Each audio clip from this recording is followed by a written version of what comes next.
The training yard fell silent. 12 of the most elite combat instructors in the naval special warfare community stood in formation, watching the slender figure walk onto the mat. At 5'4" and 118 pounds, Irene Hill looked more like a ballet dancer than a Navy SEAL candidate. The lead instructor crossed his arms and smirked. "This should take about 30 seconds, he muttered to his colleague. He was right about the timing. He was dead wrong about everything else.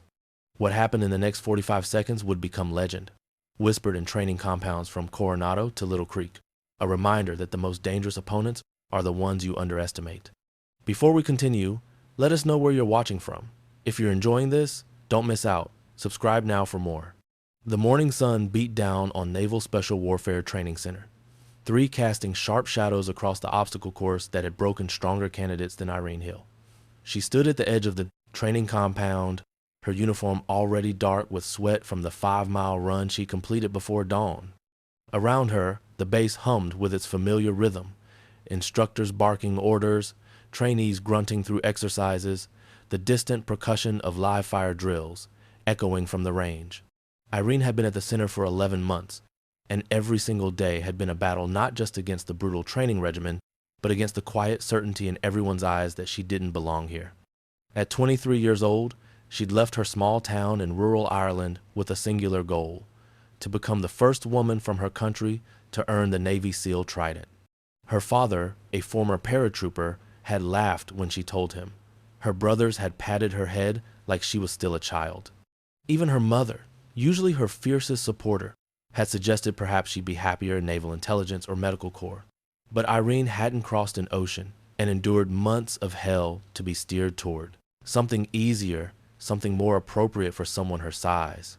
She'd come to prove that determination could overcome biology, that heart mattered more than height, that the warriors who scared her the most in history books weren't always the biggest, just the most unwilling to quit. The problem was that no one else seemed to share this belief. Lieutenant Commander Stevens, the senior training officer, treated her with distant politeness, the kind reserved for candidates he expected to wash out before Hell Week. The other trainees, all men ranging from former college football players to former Marine reconnaissance specialists, had stopped bothering to learn her name after the first few weeks. They called her the girl when they bothered to acknowledge her presence at all. Irene's technical scores were immaculate. She could field strip and reassemble any weapon in the SEAL arsenal blindfolded. Her navigation skills were so precise that instructors had stopped checking her coordinates, knowing they'd be accurate to the meter. She'd memorized tactical doctrine that made career operators nod with approval. But none of that seemed to matter when it came to the physical evolutions, the moments that separated candidates who earned respect from those who were merely tolerated until they inevitably failed. The underwater demolition training had been particularly brutal. While Irene had passed every evolution, she'd done so by margins that the instructors deemed acceptable but unimpressive. During ship attacks, she'd completed the climbs, but always with more effort and less grace than her male counterparts. In hand-to-hand combat training, she'd been paired with opponents who outweighed her by 80 pounds and treated the sessions like practice dummies rather than real sparring. What frustrated Irene most wasn't the physical challenges. She'd expected those. It was the invisible ceiling she kept bumping against. The sense that no matter how well she performed, it would never be enough to change minds that had been made up the moment she walked through the gate. She could meet the standard, but meeting the standard when you were 5'4" and female was treated as a fluke, not as evidence of capability. The worst part was the conversations she wasn't supposed to hear.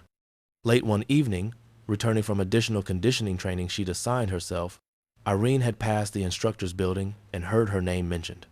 She'd stopped in the shadows, knowing she shouldn't eavesdrop but unable to walk away. Lieutenant Commander Stevens' voice had been clear through the partially open window. "Hill's got the technical skills, I'll give her that, but when it comes down to it, in a real combat situation, she's a liability. The men will spend more time worrying about protecting her than completing the mission. It's not personal, it's just physics. She's too small to carry a wounded operator, too light to handle the recoil on heavy weapons under sustained fire, too much of a risk in close quarters combat against enemies who outweigh her significantly." Another instructor, Chief Daniels, had agreed. She's tough, I'll admit that. Haven't seen her quit anything yet. But tough doesn't mean capable. I've seen plenty of candidates with heart who still couldn't hack it when the real pressure came. We're doing her a favor by pushing her hard enough that she realizes this isn't her path before she gets herself or someone else killed in the field. Irene had walked back to her barracks that night with those words, burning in her mind. Not anger, not anymore. She'd burned through anger in her first month when she realized that excellence wouldn't be enough, that she'd have to be extraordinary just to be considered adequate. Now she felt something colder and more focused. Determination crystallized into a singular purpose. She would find a moment, create an opportunity to prove beyond any doubt that their assumptions about her capabilities were catastrophically wrong. That opportunity came 3 weeks later during a routine training briefing. The candidates had assembled in the compound's main briefing room, where Lieutenant Commander Stevens stood before a projection screen showing the upcoming week's training schedule. The mood was relaxed. This was a planning session, not an evaluation. Candidates joked quietly, comparing notes on the previous day's underwater navigation exercise. Stevens clicked through slides detailing various evolutions: long-range marksmanship, advanced medical training, another round of cold water conditioning. Then he paused on a slide that made several candidates sit up straighter. Advanced close quarters combat evaluation, Stevens announced. This is your final hand-to-hand assessment before we move into the next phase. You'll face multiple opponents in realistic scenarios. We need to know you can handle yourself when everything goes wrong and all you have are your hands and your training. Irene's pulse quickened. This was it. This was the moment she'd been preparing for, though she hadn't known exactly when it would come. Chief Daniels stepped forward, a slight smile on his weathered face. To make this evaluation meaningful, we're bringing in outside instructors, 12 of the best close-quarters combat specialists in naval special warfare. These are the people who train the trainers. If you can hold your own against them, you're ready for anything you'll face in the field. The room buzzed with nervous energy. Fighting against fellow candidates was one thing. Facing actual SEAL instructors was entirely different. These men had decades of combat experience, had refined their skills in conflicts most people only read about. They knew every technique, every counter, every way to exploit an opponent's weakness. Stevens let the information sink in before continuing. Each candidate will face all 12 instructors in succession. 3-minute rounds. Your goal isn't to win. It's to demonstrate tactical thinking, adaptability, and the ability to function under extreme pressure. How you handle being outmatched tells us more about your potential than any victory against an equal opponent ever could. Irene listened carefully, her mind already working through scenarios. 12 opponents, all larger, all more experienced. On paper, it was designed to be overwhelming, to test psychological resilience more than physical prowess. But Irene had spent 11 months being underestimated, and she'd learned that low expectations created opportunities. When people assumed you'd fail, they didn't prepare for the possibility that you might succeed. The evaluation was scheduled for Friday afternoon, giving candidates 4 days to mentally prepare. Those 4 days felt like the longest of Irene's life. She spent every spare moment reviewing close quarters combat principles, watching footage of previous evaluations, studying the subtle tells that indicated an opponent's next move. But more importantly, she spent those 4 days doing something that none of the other candidates considered. She researched the instructors themselves. The 12 men who would serve as evaluators weren't random selections. They were legends in the special operations community, each with specialized skills and preferred fighting styles. Master Chief Patterson favored overwhelming aggression, using his considerable size to intimidate opponents into defensive positions. Lieutenant Commander Hayes was known for his technical precision, exploiting tiny mistakes with counters that seemed to materialize from nowhere. Senior Chief Williams specialized in endurance, wearing opponents down through relentless pressure that never gave them a moment to reset. Irene studied them all, watching every piece of available footage from training demonstrations and competitions. She memorized their patterns, their preferences, their tells. Most importantly, she identified something that united all 12 of them. They were accustomed to fighting opponents who matched them in size and strength. Their techniques, refined over decades, assumed certain physical parameters. They expected resistance that came from muscle mass and reach advantage. They prepared for opponents who fought the way they fought because that's who they'd always faced. Irene realized that their experience, their expertise, could become a disadvantage if faced with someone who fought completely differently, someone they couldn't categorize using their existing framework. She didn't need to match their strength. She needed to make their strength irrelevant. Wednesday evening, she stayed late in the gym after the official training day ended. The facility was nearly empty, just a few candidates running on treadmills and one instructor reviewing paperwork in his office. Irene moved to the far corner where the practice mats were laid out and began drilling movements that had nothing to do with standard combat training. She'd grown up in rural Ireland, where her father had taught her traditional martial arts he'd learned during his military service. But her real education had come from her uncle Finn, who'd spent 20 years studying Filipino martial arts, particularly Kali and Eskrima. These systems, designed for smaller practitioners to defeat larger opponents, emphasized speed, angles, and targeting vulnerable points rather than matching strength with strength. Irene had trained in these arts since she was 8 years old, but she'd never mentioned them during SEAL training.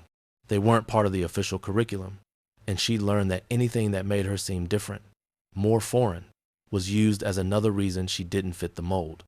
Now, alone in the gym, she moved through the flowing patterns of Kali, focusing on the principle of defanging the snake, destroying an opponent's ability to attack rather than trying to overpower them.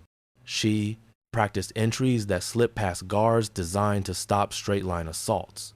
She drilled footwork that created angles conventional opponents didn't anticipate. Most importantly, she rehearsed the psychological component, projecting calm confidence that made opponents uncertain about their assumptions. By Thursday night, Irene had a plan. It was risky, bordering on reckless, but it was the only path she saw that led anywhere except gradual attrition and eventual failure. She would face the 12 instructors, but she wouldn't face them the way they expected. She wouldn't try to survive their onslaught or demonstrate defensive resilience. She would attack, and she would do it in a way that transformed their greatest advantages into exploitable weaknesses. Friday morning arrived with cloudless skies and temperatures already climbing into the 80s. The evaluation was scheduled for 1,400 hours, giving the sun time to reach its peak and turn the outdoor training mat into a heat trap. Candidates spent the morning on routine evolutions, but everyone's mind was already on the afternoon's trial.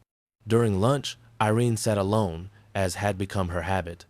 She ate mechanically, fueling her body without tasting the food, her thoughts running through scenarios and contingencies. Across the mess hall, she could hear groups of candidates discussing strategy. Most planned to use the 3-minute rounds to demonstrate different skills, grappling in one round, striking in another, evasive movement in a third. They were thinking about the evaluation as 12 separate tests, each one an opportunity to showcase a particular competency. Irene was thinking about it differently. She wasn't planning to survive 12 rounds.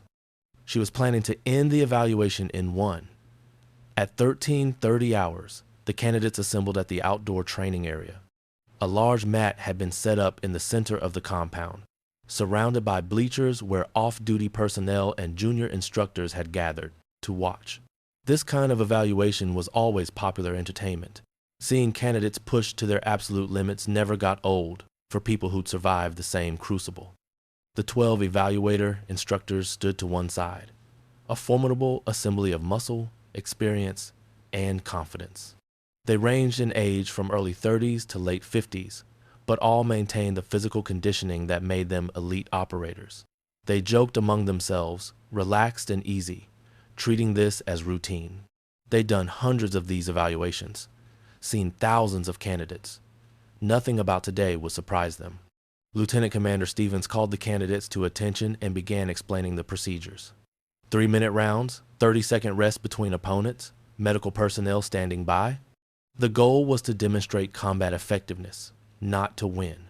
Remember, Stevens emphasized, these instructors have forgotten more about fighting than most of you will ever learn. This isn't about ego. It's about showing us you can function when you're completely outmatched. The first candidate was called Forward, a former college wrestler named Thompson who outweighed most of the instructors. Irene watched carefully as he faced Master Chief Patterson. The round went exactly as expected. Thompson used his wrestling skills to close distance and attempt takedowns. Patterson used his superior technique to counter and control.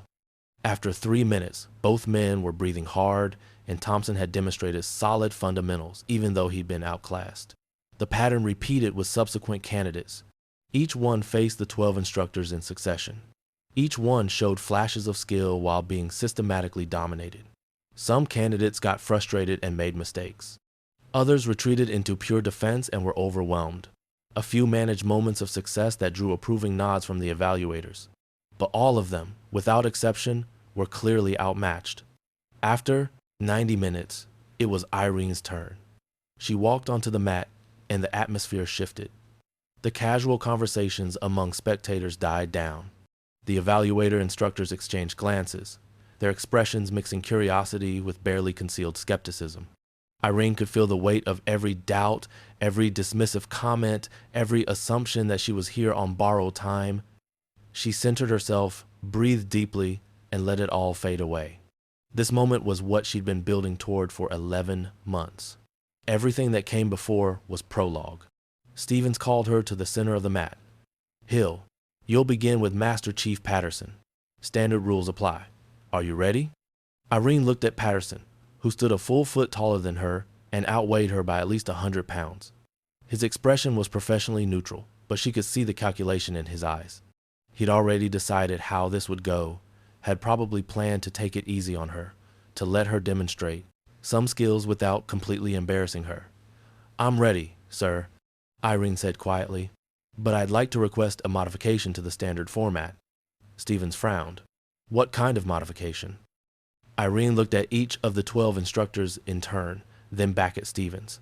"Instead of facing them one at a time, I'd like to face all 12 simultaneously. 1 round, 3 minutes. If I can hold my own against all of them at once, that should demonstrate combat effectiveness more clearly than 12 separate rounds. We've invested considerable effort in bringing you this story. If you find it engaging, please consider subscribing to our channel. Your support is greatly appreciated. Now, let's return to the narrative. The training yard went completely silent. For a long moment, no one moved, no one spoke. Then Chief Daniels laughed, a short bark of disbelief. "You want to fight all 12 of us at the same time?" His tone suggested he thought Irene was joking or had suffered heat stroke. Several instructors exchanged amused glances. Master Chief Patterson actually smiled, shaking his head. "Hill, I appreciate the confidence, but this isn't a movie. You'd be unconscious in 30 seconds. Irene kept her expression neutral, her voice steady. "Then you'll have proven your point definitively, sir. And we'll have saved everyone a lot of time." She paused, letting that sink in. "But if I manage to hold my own, even briefly, against 12 of the best fighters in naval special warfare, that tells you something about my capabilities under impossible odds. Isn't that what you're trying to evaluate?" Lieutenant Commander Stevens stepped forward, his face serious. "Hill, this is unnecessary. You don't need to prove anything with a stunt like this." But Irene saw something flicker in his eyes. Curiosity, maybe even respect for the audacity of the request. She pressed her advantage. "Sir, with respect, I've spent 11 months being evaluated as insufficient based on assumptions about my size and gender. I'd like one opportunity to be evaluated purely on results. 3 minutes. If I can't handle it, the evaluation ends and you have your answer." Stevens looked at the 12 instructors. "Gentlemen, this is highly irregular, but it's Hill's evaluation. If she wants to face you all at once, and if you're willing, I'll allow it." The instructors conferred briefly among themselves. Irene could see the debate in their body language. Some thought it was a waste of time. Others seemed intrigued by the challenge of coordinating against an unconventional opponent. Finally, Master Chief Patterson spoke for the group. "We'll do it. But Hill, understand this isn't going to be gentle. If you're asking for a real fight, that's what you'll get." Irene nodded. "I wouldn't want it any other way, Master Chief." The 12 instructors spread out around the mat, forming a loose circle with Irene at the center. They didn't coordinate formally, but their positioning showed decades of tactical thinking. They left no easy escape routes, no angle she could exploit to face fewer opponents at once. The spectators pressed closer to the mat's edge, sensing they were about to witness something memorable, though most assumed it would be a cautionary tale about knowing your limitations. Stevens raised his hand. This is a 3-minute evolution. Medical personnel are standing by. If Hill is incapacitated or taps out, the evolution ends immediately. He looked at Irene one final time, giving her a chance to reconsider. She met his gaze without flinching. Fighters ready, Stevens called. 12 men settled into combat stances, their collective experience evident in the economy of their movements. Irene stood in the center, seemingly relaxed, her breathing calm and measured. To the observers, she looked impossibly small, impossibly outmatched. Stevens' hand dropped. Begin! Master Chief Patterson moved first, closing distance with surprising speed for his size, expecting to end this quickly with a simple takedown. Lieutenant Commander Hayes moved simultaneously from the opposite side, boxing Irene in. The other 10 instructors began their advance, coordinated predators moving to overwhelm prey through sheer numbers. The spectators held their breath, many already looking away, not wanting to see the inevitable collision. What happened next would be analyzed, debated, and replayed countless times in the days to come. But in that moment, as 12 elite warriors converged on one young woman who'd been underestimated her entire military career, there was only the sudden, shocking recognition that they'd made a catastrophic miscalculation. Irene didn't retreat. As Patterson reached for her, she exploded forward, dropping beneath his extended arms and driving her shoulder into his center mass at an angle he couldn't have anticipated. The impact wasn't about force. It was about geometry and timing. Patterson's momentum, combined with the precise angle of her strike, sent him stumbling backward into Hayes, who was closing from behind. Both men collided and went down in a tangle of limbs. Before anyone could process what had happened, Irene was already moving. She flowed like water, using footwork that created angles the instructors weren't trained to defend against. Senior Chief Williams reached for her, and she redirected his grab with a motion so subtle it barely looked like a technique, using his own strength to pull him off balance. As he stumbled, she delivered a precise strike to his floating ribs, not hard enough to injure but perfectly placed to compromise his breathing. The tactical problem the instructors faced became immediately apparent. They were so numerous that they were getting in each other's way. In a normal fight, 12 against 1 meant overwhelming advantage. But Irene had studied their footage obsessively, had memorized how each man moved, and she used that knowledge to position them as obstacles to each other. She moved continuously, never stopping, never giving them time to coordinate. When Lieutenant Commander Hayes recovered and came at her again, she didn't try to block or counter his strikes. Instead, she slipped past them using angles from her Kali training, movements that came from a martial tradition these men had never encountered. As Hayes overextended, she trapped his lead arm and used it as a lever to spin him directly into the path of 2 other instructors who were advancing. The collision created a moment of confusion, and Irene exploited it ruthlessly. She struck Chief Daniels in the solar plexus with a palm strike that doubled him over, then used his bent form as a springboard, placing one foot on his back and vaulting over Master Chief Patterson's attempted tackle. The move was so unexpected, so outside the conventional fighting framework, that several instructors actually paused in surprise. 30 seconds had elapsed.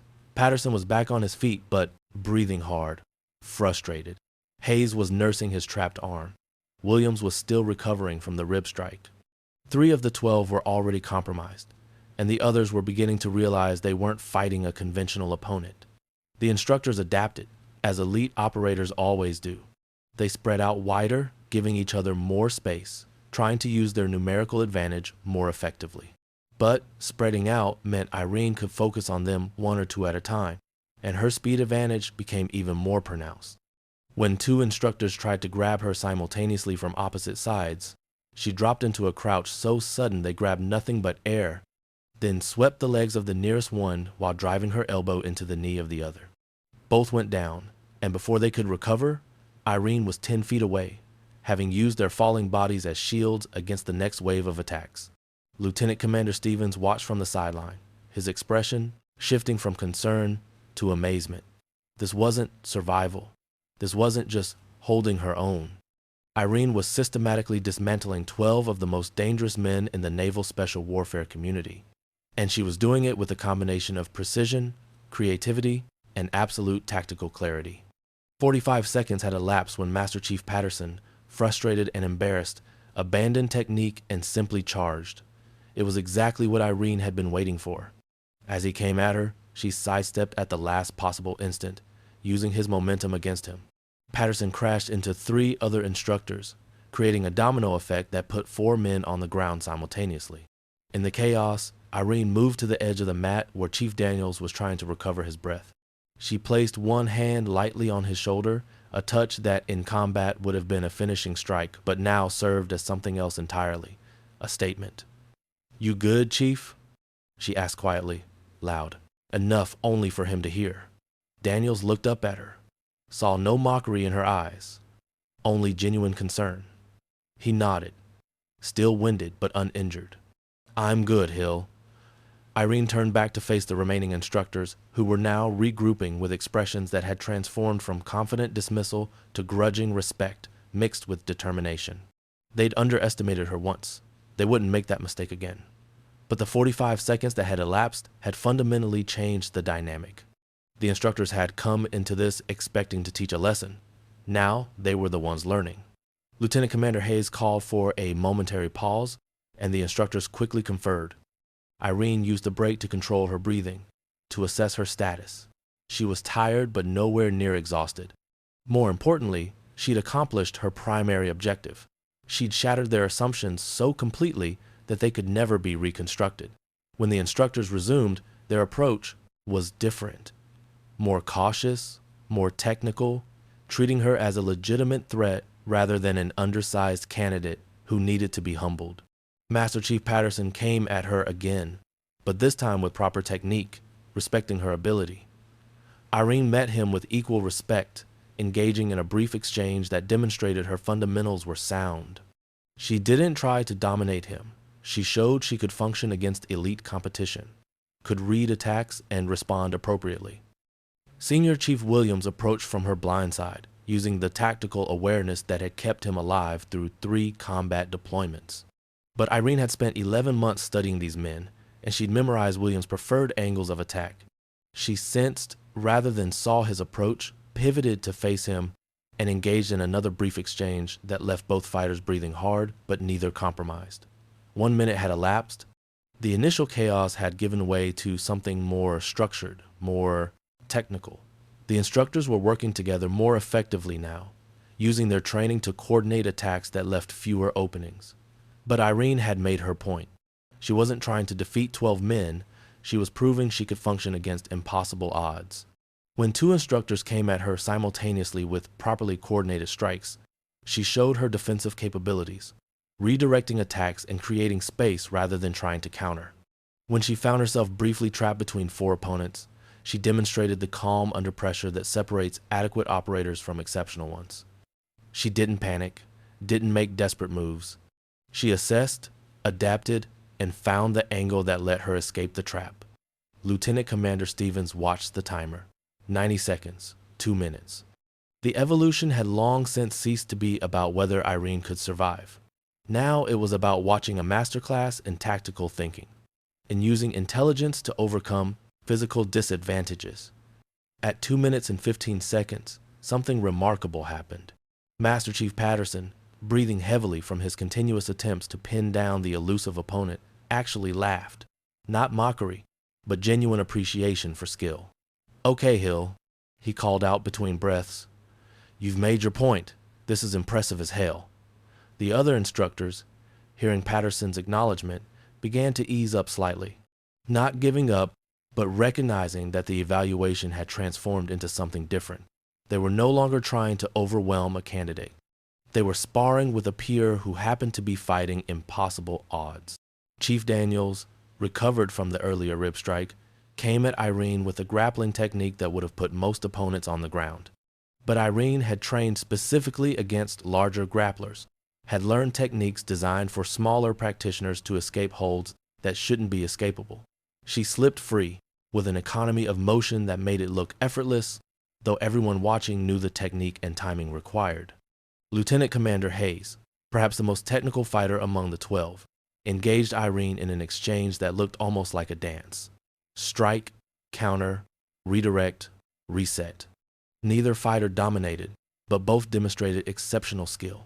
For those watching, it was a revelation. They'd expected to see a candidate overwhelmed by superior numbers and experience.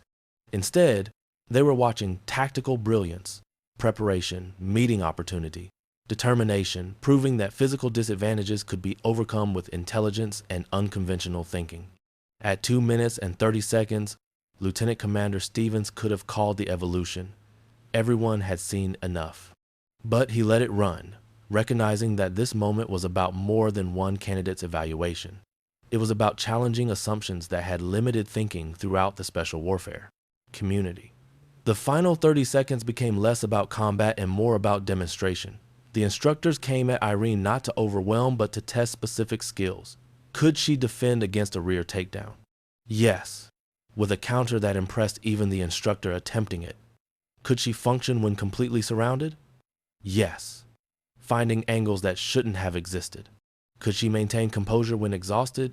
Yes, her technique remaining clean even as fatigue set in. When the timer reached 3 minutes, Stevens called, "Time, evolution complete." The mat fell silent for a moment. Irene stood in the center, breathing hard, sweat soaking her uniform, surrounded by 12 instructors who looked at her with expressions that had completely transformed from their earlier skepticism. Then Master Chief Patterson began to clap, slowly at first, then joined by Lieutenant Commander Hayes, then by all 12 instructors. The applause spread to the spectators, building into a thunder of recognition that echoed across the training compound. Irene didn't smile or celebrate. She simply nodded respectfully to each instructor, acknowledging their skill even as they acknowledged hers. Lieutenant Commander Stevens stepped onto the mat, his expression showing something Irene had never seen directed at her before: unqualified respect. "Hill," he said, his voice carrying across the now silent training yard, "in 20 years of conducting these evaluations, I have never seen anything remotely like what just happened. You didn't just pass this evolution, you revolutionized how we think about it." The debriefing room felt different than every other time Irene had sat in it. The usual configuration had candidates facing a panel of instructors who delivered assessments with clinical detachment. Today, the 12 evaluators sat in a semicircle, and there was nothing clinical about their expressions. They looked at Irene with the focused attention reserved for studying something that had fundamentally challenged their understanding. Lieutenant Commander Stevens stood at the front, tablet in hand, though he hadn't looked at it once since the session began. "Hill, before we discuss your performance, I need to understand something. That wasn't standard close quarters combat doctrine. Where did you learn to fight like that?" Irene had known this question would come. She kept her unconventional training background quiet for 11 months, understanding that being different was dangerous when you were already fighting for acceptance. But the time for hiding was over. "My father was a paratrooper in the Irish Defense Forces, sir. He taught me basic hand-to-hand combat from military doctrine. But my uncle spent 20 years studying Filipino martial arts, specifically Kali and Eskrima. He trained me from age 8. Those systems are designed for smaller practitioners to defeat larger opponents through speed, angles, and targeting vulnerabilities rather than matching strength." Chief Daniels leaned forward, his earlier skepticism replaced by genuine curiosity. "Why didn't you mention this during your intake evaluation? Skills like that are relevant to your file, because I learned early in training that being different made me a target for doubt." "Sir," Irene replied honestly, "I was already fighting against assumptions about my size and gender. Adding foreign martial arts to that list seemed counterproductive. I needed to prove I could meet the standard using standard methods before demonstrating I could exceed it using unconventional ones." Master Chief Patterson nodded slowly. "That's tactical thinking. You assessed the environment, identified the threats, and adapted your approach. That's exactly what we do in the field." He paused, then added with a slight smile, "Though I'd be lying if I said it doesn't sting a bit that you've been holding back for 11 months. Lieutenant Commander Hayes, who'd been quiet until now, spoke up. "Hill, walk us through your preparation for today. You didn't just get lucky out there. Every movement was deliberate, calculated. You had a plan." This was the moment Irene had been building toward. She pulled out her tablet and brought up files she'd been maintaining since arriving at the training center. "I've been studying all of you for 3 weeks, since the evaluation was announced. I watched every piece of available footage from training demonstrations, competition videos, anywhere I could see how you move and think. She pulled up a detailed analysis of Master Chief Patterson. Master Chief, you favor aggressive openings that use your size to intimidate opponents into defensive positions. Once they're defending, you control tempo and distance. But that strategy assumes your opponent will react defensively to your initial pressure. When I moved forward instead of back during your first approach, it disrupted your tactical framework. Patterson's eyebrows rose.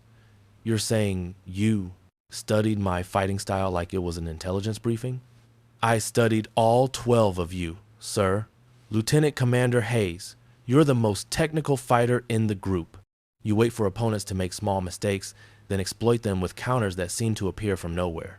So I didn't give you opportunities to counter. I stayed in constant motion, never completing standard techniques that have standard counters. Irene switched to another file. Senior Chief Williams, you specialize in endurance and pressure.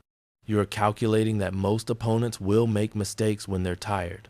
But I trained specifically for extended high-intensity performance. I knew I needed the cardio capacity to maintain cognitive function while physically exhausted. She looked around the room at faces that had shifted from curious to impressed. I spent 11 months being told I was insufficient, so I used that time to study every possible scenario where my supposed insufficiency might be tested. I prepared for the fights everyone assumed I'd lose, because I knew those would be the only fights that mattered. Chief Daniels shook his head in amazement. You turned being underestimated into a tactical advantage. While we were assuming you'd struggle with basic competency, you were preparing to exceed advanced standards. Lieutenant Commander Stevens set down his tablet and looked at Irene with an expression that combined respect and something close to frustration. Hill, this level of preparation, this depth of analysis, why didn't you demonstrate it earlier? You've clearly been capable of exceptional performance from day one. Irene chose her words carefully. Because exceptional performance from someone who looks like me is often interpreted as suspicious rather than impressive, sir, I've watched other candidates excel and receive praise. When I excelled at technical evaluations, instructors double-checked my work looking for errors. When I outperformed expectations in physical training, people questioned whether standards were being lowered. The room went quiet. Several instructors shifted uncomfortably, recognizing the truth in her words. Stevens nodded slowly. You're saying you had to be not just good, but undeniably exceptional before anyone would take your capabilities seriously. Yes, sir. I needed a moment where my performance was so clear, so unambiguous, that it couldn't be explained away or dismissed. Today was that moment. Master Chief Patterson stood and walked to the window overlooking the training compound. When he spoke, his voice carried the weight of someone confronting an uncomfortable realization. I've been doing this job for 17 years. I've trained hundreds of candidates. And I'm realizing now that I've been making assumptions based on physical appearance rather than actual capability. Hill, when you walked onto that mat today, I had already decided how the fight would go. I was planning to take it easy on you, to let you save face while learning a lesson about your limitations. He turned back to face her. Instead, you taught me a lesson about mine. Lieutenant Commander Hayes added, the tactical problem you created out there was brilliant. You used our numbers against us, turned our coordination into a liability.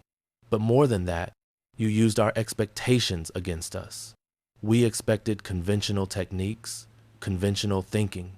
You gave us neither. Senior Chief Williams, who'd been taking notes throughout the debriefing, looked up. Hill, that vaulting move you pulled off my back when I was bent over, using me as a springboard to avoid Patterson's tackle. Where did that come from? Irene allowed herself a small smile. Parkour training, sir. I spent 2 years doing it in Dublin before enlisting. It teaches you to see environmental obstacles as opportunities. In that moment, you weren't an opponent. You were terrain I could use to create vertical advantage. Chief Daniels laughed, a sound of genuine appreciation. You've been holding back a complete alternative skill set this entire time. Filipino martial arts, parkour, intelligence analysis methodology applied to combat scenarios. What else don't we know about you? I'm a competitive chess player, sir. Regional champion in Ireland for 3 years. The strategic thinking transfers well to tactical scenarios. Stevens shook his head in disbelief. 11 months. You've been here 11 months, meeting standards, staying under the radar, while sitting on capabilities that exceed most of our advanced operators. Why? Why not demonstrate this earlier? Irene's expression grew serious. Because I needed you to see me as insufficient first, sir. I needed to understand exactly what assumptions were being made about my limitations. Every conversation I overheard, every doubt expressed about my capabilities, it gave me information about what I'd need to prove when the moment came. She paused, then continued. 3 weeks ago, I overheard a conversation in the instructor's building. Lieutenant Commander Stevens, you said I was technically proficient, but a liability in real combat situations. That I was too small to carry wounded operators, too light to handle heavy weapons, too much of a risk in close quarters against larger enemies. Chief Daniels, you agreed and said I had heart, but that heart doesn't mean capable. The room went silent. Stevens' face flushed, but to his credit, he didn't deny it. You heard that conversation. Yes, sir, and it told me exactly what I needed to prove. Not that I could meet the standard, but that your framework for evaluating the standard was incomplete. Master Chief Patterson returned to his seat, his expression thoughtful. So, today wasn't about passing an evaluation. It was about forcing us to re-evaluate our entire assessment framework. Yes, sir. If I'd faced you one at a time, even if I'd performed well, the conclusion would have been that I was adequate against individual opponents, but would struggle in overwhelming situations. By facing all 12 of you simultaneously, I eliminated that out. Either I could function against impossible odds, or I couldn't. There was no middle ground for doubt. Lieutenant Commander Hayes pulled up footage from the evaluation on the room's main screen. Let's analyze this tactically. Hill, talk us through your decision-making during the first 45 seconds. Irene stood and approached the screen. The footage showed the moment before Stevens signaled the start, 12 instructors surrounding her. The key tactical problem was preventing you from using your numerical advantage effectively. I identified Master Chief Patterson and Lieutenant Commander Hayes as the most aggressive fighters who'd likely move first. I planned to use your initial advances to create chaos. She advanced the footage frame by frame. When Patterson reached for me, I moved forward instead of defending. That's counterintuitive, which is why it worked. I struck at an angle that used his momentum to send him backward into Hayes' path. 2 opponents neutralized in 3 seconds. The instructors watched themselves collide on screen, seeing now how deliberate Irene's positioning had been. From there, I maintained constant motion. I studied how each of you reacts when someone enters your space, what your preferred defensive responses are. I used that knowledge to position you as obstacles to each other. Chief Daniels pointed to a sequence where Irene redirected his grab. That manipulation there, where you used my own force to pull me off balance, that's pure technique. Size doesn't matter when you're redirecting rather than resisting. Exactly, sir. That's a core principle of Kali. Don't fight force with force. Use angles and timing to make strength irrelevant. When you reached for me, I didn't try to break your grip. I redirected your energy in a direction you weren't prepared for. Senior Chief Williams highlighted the rib strike that had compromised his breathing. This strike here was precision targeting. You weren't trying to hurt me. You were trying to compromise my respiratory efficiency. That's sophisticated tactical thinking. I studied pressure points and vulnerable targets extensively, sir. In a real combat situation, I can't rely on overpowering opponents. I need to target specific vulnerabilities that compromise function regardless of size differential. The instructors continued analyzing the footage, and Irene walked them through each decision, each technique, each moment where she turned disadvantage into advantage. What emerged was a picture of someone who thought about fighting at a level of depth that exceeded most of their own preparation. Lieutenant Commander Stevens finally spoke. Hill, I owe you an apology. When you first arrived at this training center, I made assumptions about your capabilities based on your physical appearance. I treated you with professional courtesy, but I never expected you to reach the advanced phases of training. I certainly never imagined you'd be standing here teaching us lessons about tactical thinking.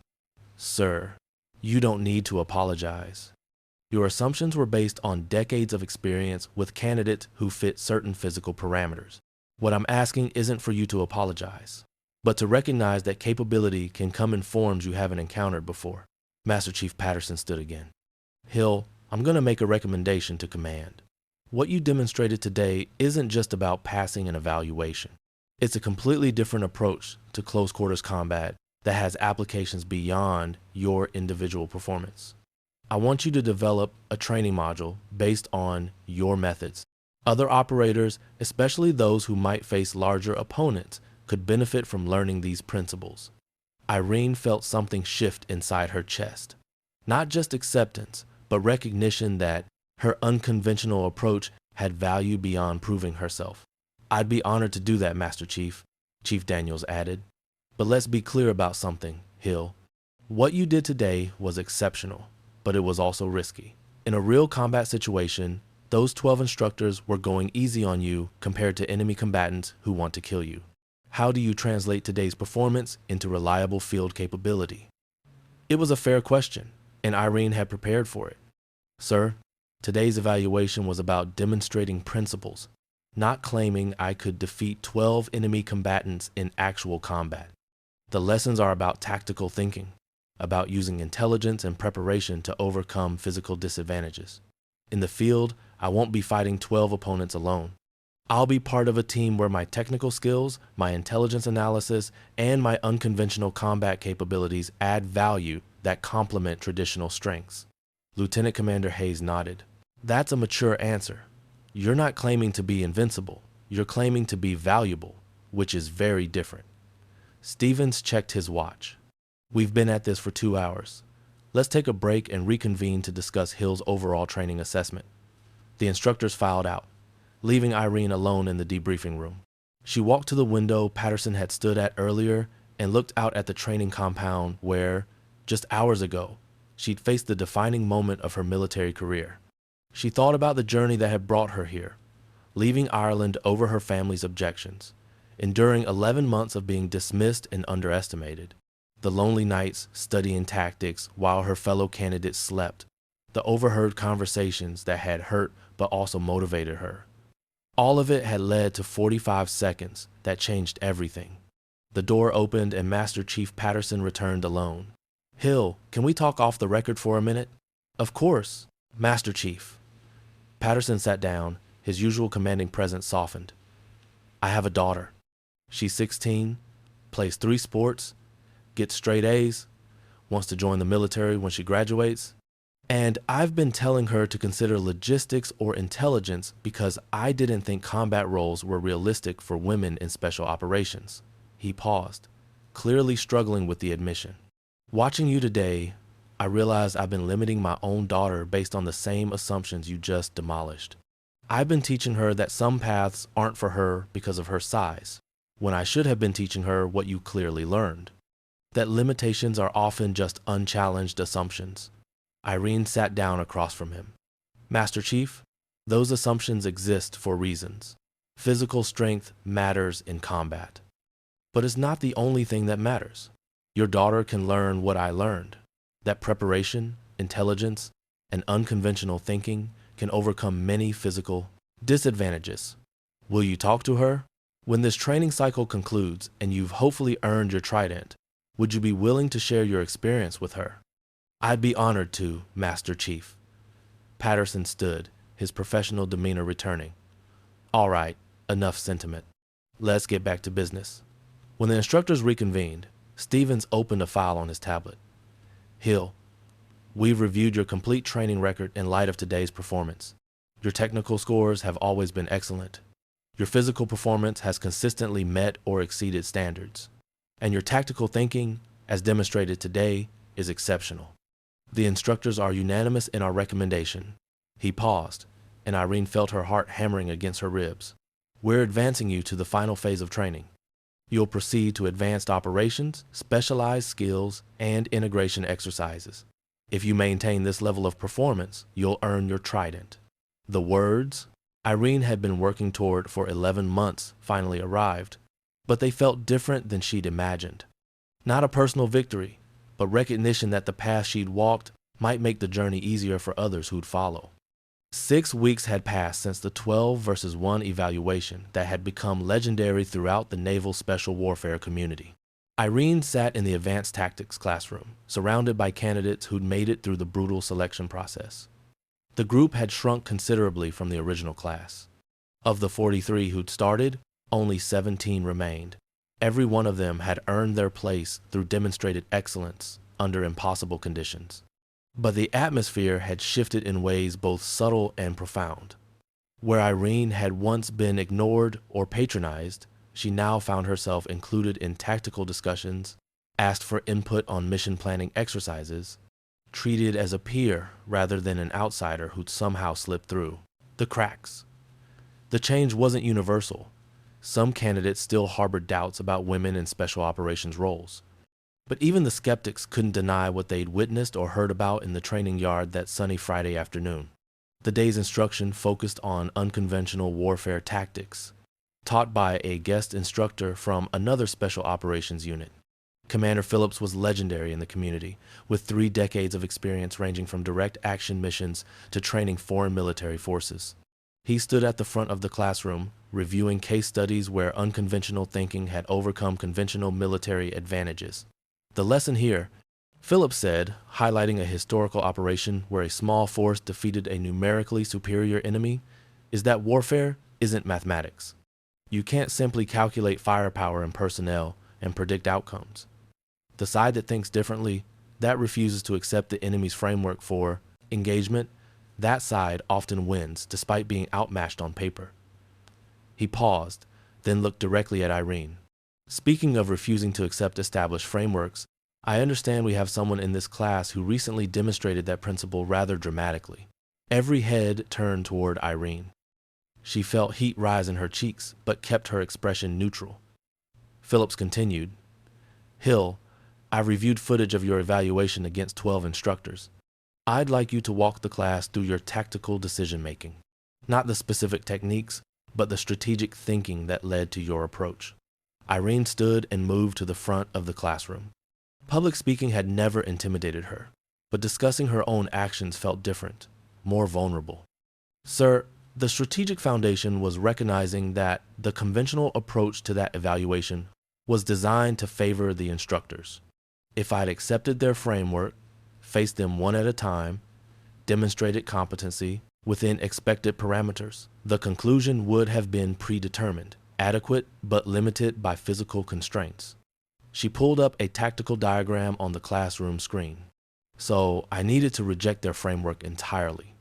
Instead of proving I could function adequately in disadvantageous situations, I created a situation where conventional advantages became disadvantages. 12 elite fighters are overwhelming against conventional opposition, but against unconventional tactics that turn their coordination into chaos, their numbers became a liability." A candidate named Wilson, one of the former college athletes who'd initially dismissed Irene, raised his hand. "But wasn't that incredibly risky? If your plan hadn't worked, you'd have been overwhelmed in seconds." "Yes, it was risky," Irene acknowledged. "But consider the alternative. If I'd taken the safe approach and performed adequately, I'd still be categorized as someone who meets minimum standards but lacks the capability for advanced operations. The risk of failure in the evaluation was worth taking to eliminate the ongoing limitation of being perpetually underestimated." Commander Phillips nodded approvingly. "That's strategic thinking, understanding not just the immediate tactical problem, but the larger context." Hill wasn't fighting 12 instructors, she was fighting an assumption about her capabilities. Different problem, different solution. He turned back to the full class. This principle applies broadly. In the field, you'll face situations where the enemy has chosen the battlefield, set the terms of engagement, established conditions that favor their advantages. Your job isn't to accept those conditions and fight harder. Your job is to change the conditions entirely, to reframe the conflict in terms that favor your capabilities. The lesson continued, but Irene noticed something new in how candidates engaged with the material. They asked questions about unconventional approaches, challenged assumptions about how problems should be solved, demonstrated the kind of creative tactical thinking that separated adequate operators from exceptional ones. After class, Several candidates approached Irene to discuss techniques from her evaluation. Wilson, who'd questioned her approach, was among them. Hill, I've been thinking about what you said regarding framework rejection.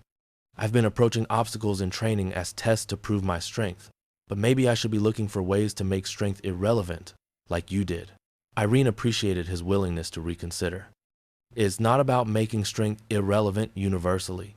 It's about recognizing when conventional advantages can be neutralized through unconventional thinking. Your strength is valuable. Combining it with tactical creativity makes you more dangerous, not less.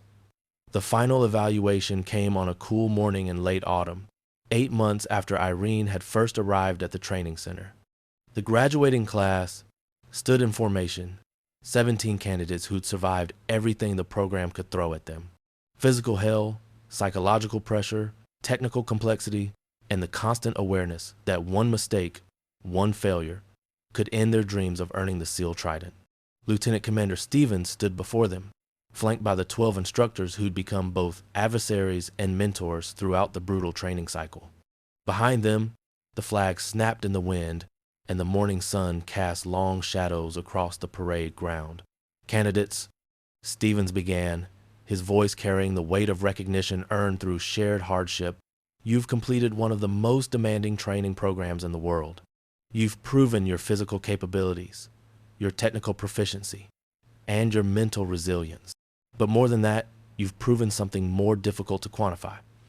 You've demonstrated the capacity to function when everything goes wrong, when the odds are impossible, when conventional wisdom says success isn't achievable. He paused, letting his gaze sweep across the formation. Some of you came to this program with advantages: size, strength, athletic backgrounds that prepared you for physical challenges. Others came with different advantages: technical skills, language capabilities, analytical minds. All of you learned that no single advantage is sufficient. Success in special operations requires the integration of multiple capabilities and the wisdom to know when to apply unconventional solutions to conventional problems. Stevens called each candidate forward individually to receive their SEAL Trident, that small metal insignia that represented so much sacrifice, so much determination. When Irene's name was called, she marched forward, her movements precise, despite the emotion threatening to overwhelm her. Master Chief Patterson stood waiting, holding the trident that would mark her transformation from candidate to operator. Hill, he said, quietly, just loud enough for her to hear. You changed this program, not just for yourself, but for everyone who'll come after you. You proved that excellence has no size requirement, no gender specification. You prove that the most dangerous operators are the ones who refuse to accept limitations others try to impose. He pinned the trident to her uniform, and Irene felt the weight of it, both literal and symbolic. 8 months of doubt, dismissal, and determination crystallized into this single moment of recognition. The ceremony concluded with Stevens' final words to the graduating class. You wear the trident now, but earning it was just the beginning. The real test comes in the field, where lives depend on your capabilities, where failure has consequences beyond personal disappointment. Remember what you learned here: that physical advantages can be overcome, that unconventional thinking saves lives, that the warrior who adapts survives when the warrior who relies solely on conventional strength fails.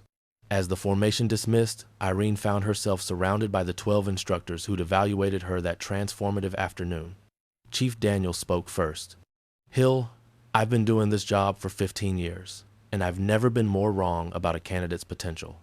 You taught me that assumptions are dangerous, that the person you underestimate might be the one who saves your life in the field. Lieutenant Commander Hayes added, that training module you developed based on your unconventional combat approach, it's being integrated into the core curriculum. Every future SEAL candidate will learn principles you demonstrated. That's legacy, Hill. Master Chief Patterson handed her an envelope. Inside is contact information for my daughter. She watched footage of your evaluation and hasn't stopped talking about joining special operations.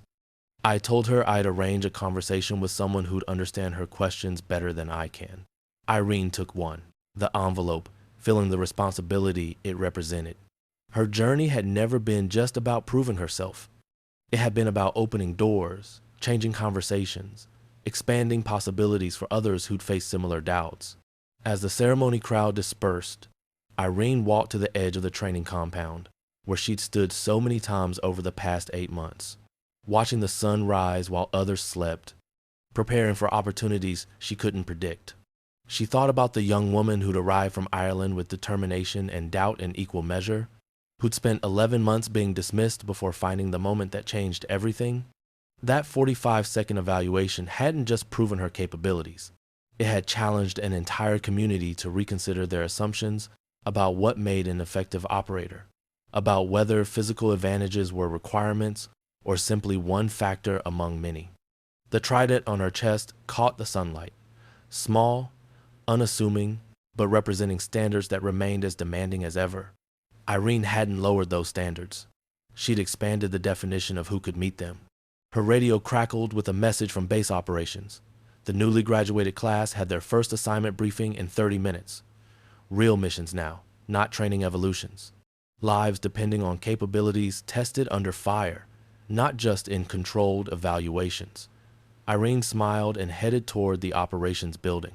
Somewhere in the world, someone needed operators who could function when everything went wrong, who could adapt when conventional approaches failed, who refused to accept that impossible meant inevitable. She spent 8 months proving she was that kind of operator. Now it was time to prove it mattered where it counted most, in the field, where the only evaluation that mattered was bringing everyone home safely.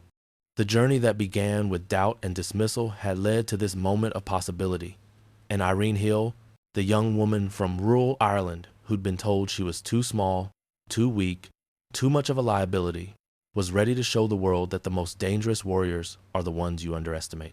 Up next, you've got 2 more standout stories right on your screen. If this one hit the mark, you won't want to pass these up. Just click and check them out. And don't forget to subscribe and turn on the notification bell so you don't miss any upload from us